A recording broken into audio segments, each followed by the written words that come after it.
I would like to go over some of the issues that I consider to be important when it comes to technique. So that when you go into a studio or you do voiceovers at home, you know what you should be doing when it comes to the actual execution of voiceovers. So let's talk about some of the points that I consider to be very important. And there are certain tricks of the trade that will help you very much. For example, there are a few things that you hear when you're in a recording studio more than almost anything else. One, obviously, that you'll hear from the client very often is, we'd like to hear our product name highlighted. Which means when you do a voiceover, if it's a commercial, you need to highlight, or as we call it in the industry, billboard the product name. You need to let the product name be heard with a little emphasis, but without it standing out and being forced. Also, the other thing that you hear a lot is you need to smile. You need to sound like you're smiling. And guess what? There's only one way to sound like you're smiling.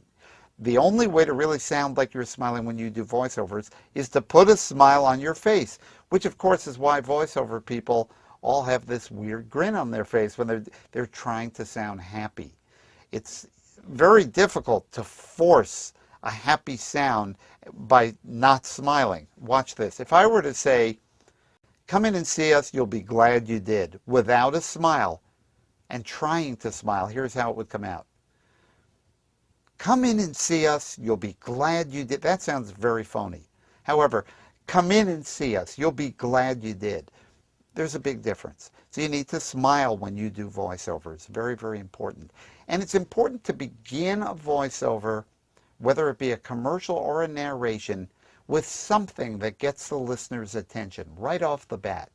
You've got to draw the listener in. You've got to get their attention. Particularly in the case of a commercial, let's face it, you're interrupting whatever they're watching, whatever show they're watching with a commercial, and people will tune out unless right off the bat there's something that you do with your voice to get them interested.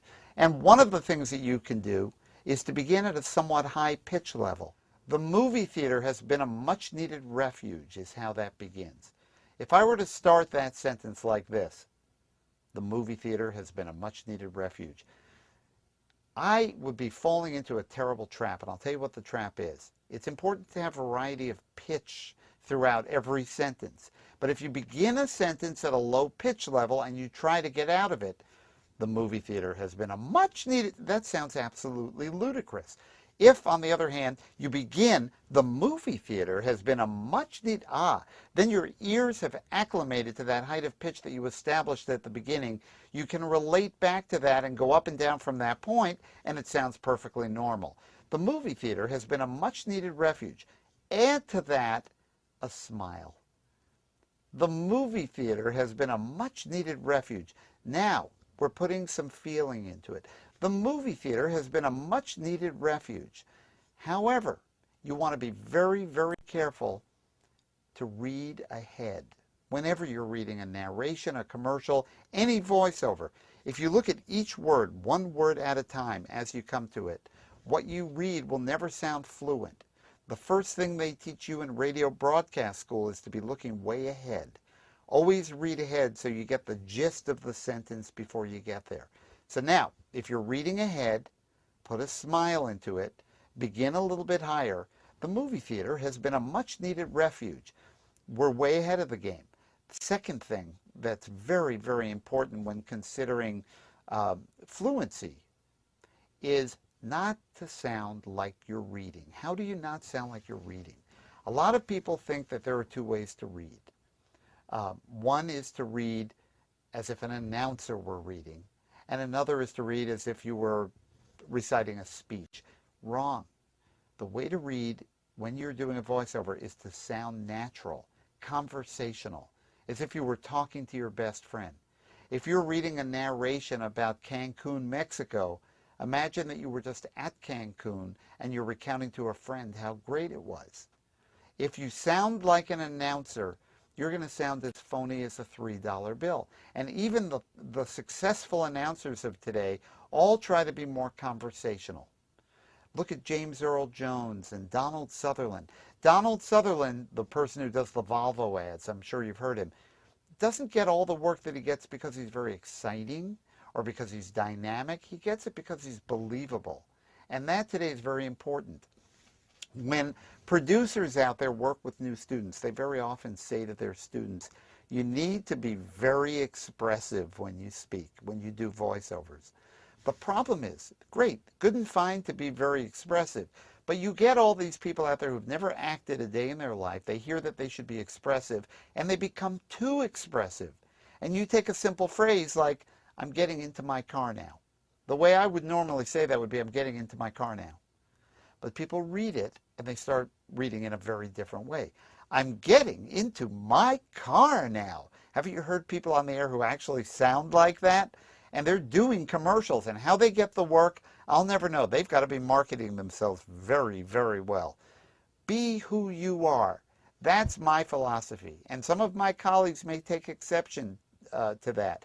But I feel very strongly that if you want to carve out a niche for yourself, carve that niche around who you are as a person. Not just what your voice sounds like. That's a part of it. But that's only one dimension of the whole process. It's all about who you are, what your personality is like.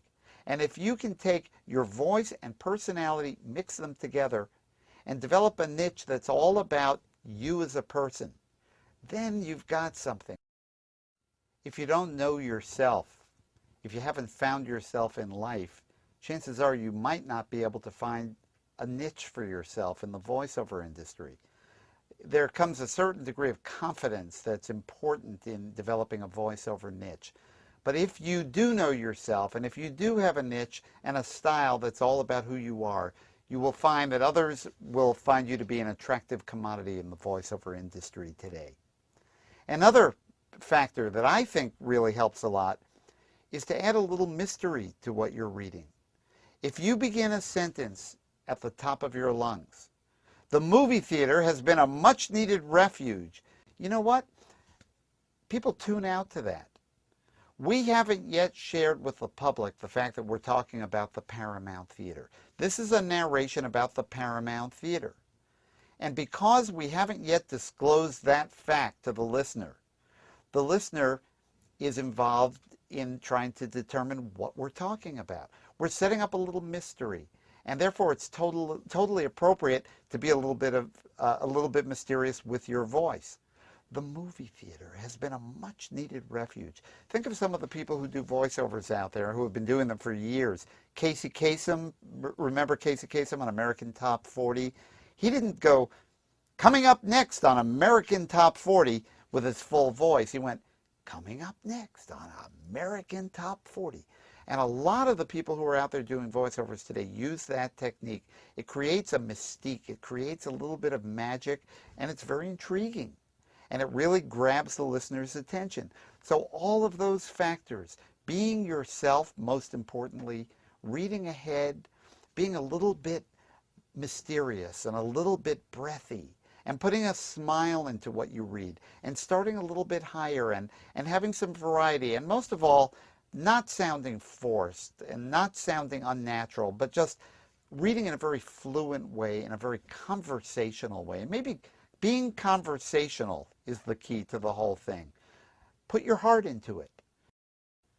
So think not about how you're reading, but get more into the character and focus on what you're reading.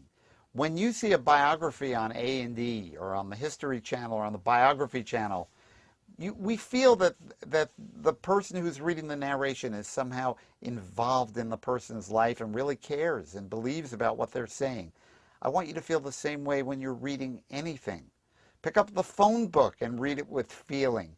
And imagine that you're really into this. Because for the moment that you're reading whatever it is that you're reading, that script is the most important thing in your life. Because at that moment, that's what you choose to be doing. So put your heart and soul into it, have fun,